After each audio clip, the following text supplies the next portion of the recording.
Anwar Gargash says this. We've had a number of strikes at the airport and on infrastructure. The Houthis that were behind the attack, this is Anwar Gargash, are too weak to impact the security and the stability of the country. Is Gargash's assessment of the Houthi rebels a fair assessment? Well, I mean, I think it's fair to say that, that this is a fairly serious threat. When you look at the Houthis' capabilities in the last few years, whether it's drone capabilities or different types of missiles, it's a threat that's increased quite sharply. And we've seen evidence of that, obviously, in Saudi Arabia, and also now most likely in the UAE. And the challenge for the UAE isn't, just the Houthis, it's the fact that they have to defend potentially against these types of attacks from several directions. You have the Houthis in the south, you have Iran-backed militias in Iraq, which have also carried out attacks in the past. And only last week, we saw several of them threaten attacks against the UAE. So this is a very complex security picture. Drones, low-flying cruise missiles, once they're in the air, is very difficult to defend against. And that's what we've seen in the last few years with the UAE and Saudi Arabia, really kind of struggling to come to grips with this type of challenge. And it's not something that can just be addressed through a sort of a purely defensive posture. There has to be sort of a diplomatic and potentially also a logistical solution to this, especially as far as oil markets are concerned. How much of this is a symptom of a lack of progress in finding a broader resolution with Iran, not just on the nuclear issue, but we understand that Iranian officials visited Saudi Arabia over the last few days, but it's not clear what's come of that. How optimistic are you that there can be a breakthrough? And let's face it, if you look at the last 2 years vis-a-vis Israel, I mean, you can't say that, that nothing's impossible. Yeah, sure. I mean, I think to take your first point, the broader regional context is extremely important here. It's, if you go back to around sort of May 2019, when the US, under the leadership of President Donald Trump, then really ratcheted up pressure. Since then, we've seen Iran with its own kind of counter-pressure campaign. And it's really since then that we've seen, the sharp increase in attacks against tankers in the Persian Gulf and beyond. And we've seen these types of energy infrastructure attacks, most notably in Saudi Arabia. In terms of the talks themselves, they're reaching a very critical stage at the moment. And I think whether it's the Americans or whether it's key European diplomats negotiating, they are both very clear now that we're reaching a stage where negotiators risks running out of time because Iran's nuclear program is advancing at quite a rapid rate. That's another part of their counter-pressure campaign. So understandably, there is great concern in the region that, if talks were to fail, if they have to be paused or put on ice or abandoned completely, then what happens next? The tensions in the region are already pretty high. If the Iran talks were to falter now, it would certainly lead to a lot of concern in the oil market. We're already seeing benchmark crude prices, nearing $90 per barrel. And we're now seeing this sort of oil Middle East risk premium coming a lot more sharply into focus again. So for all markets, they'll be keeping a very close eye on what happens with the Iran talks, but also any potential response to this latest attack. I mean, the oil market reacted. The oil market really didn't move greatly on the back of this. Let's be frank, up by 0.6%. One could say that the geopolitical risk is substantially underpriced in these markets. I want to get a sense from you on the global geopolitical implication. What does this do to the UAE's relationship with the United States of America? Does it give Biden pressure on the UAE for oil?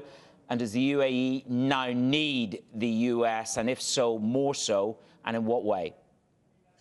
Yeah, and I think that the relations, between the Gulf states and the U.S. has been a great area of focus in the last few years. And I think within the region there has been a concern that, how much how sure can they be that that the U.S. will back them up in these types of situations?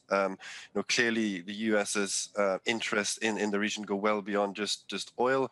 But if you look at the last sort of 5 or 6 years, there is sort of the undeniable shift which is taking place in terms of the center of gravity of oil exports from the region shifting towards east rather than west. So, with that, there is the concern perhaps that, some of the actors in the region are a little bit nervous about, if it really came to it, would the US really sort of back them up when needed. So when we saw the attacks in Saudi Arabia in September 2019, I think following that, there was expectations of perhaps more of a US response.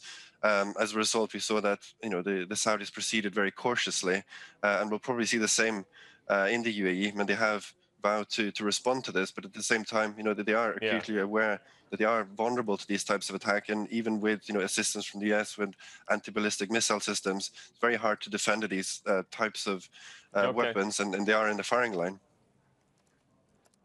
Where do the other powers outside of the US fit into this balance of power puzzle, so along the lines of the European Union, China, and Russia?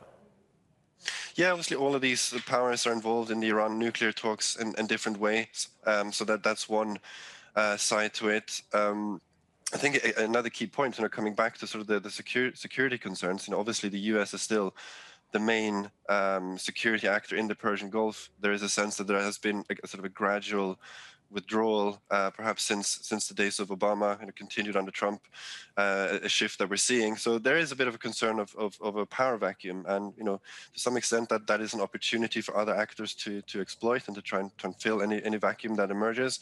But at the same time, if you look at the likes of China, very active commercially in the region, they're still a long way away from really sort of projecting any kind of real military power in the region. So at the moment, it's incumbent on the Gulf states themselves, in cooperation with the US and other security partners, to really sort of try and address the security threat, which is sort of growing more complex every year now. Torbjorn, there's two critical audiences that are tuned into this, people who travel here and people who invest here, okay? The Houthis have now said the UAE is no longer safe. This is a video that they put out last night. Is that correct? How serious a threat do civilians and infrastructure face? If you were to gauge the risk factor for the UAE, where does it stand on a riskometer of 1 to 10 post this attack? It's difficult to put an exact number on it, but I think it's certainly a threat that's manageable. We've seen that in Saudi Arabia. They've suffered a lot of these types of attacks, not just against energy infrastructure, but also against civilian infrastructure, against cities. Casualties tend to be the exception rather than the norm for these types of attacks. So in that sense, this attack is unusual, and it's causing more concern for that reason. But as I said earlier, it's a very complex security threat, with the EU having to defend from several directions. So it's not something that it can solve easily overnight. It's not something that can be solved purely through a defensive military solution. So it's something they have to work on diplomatically in Yemen, more broadly with Iran.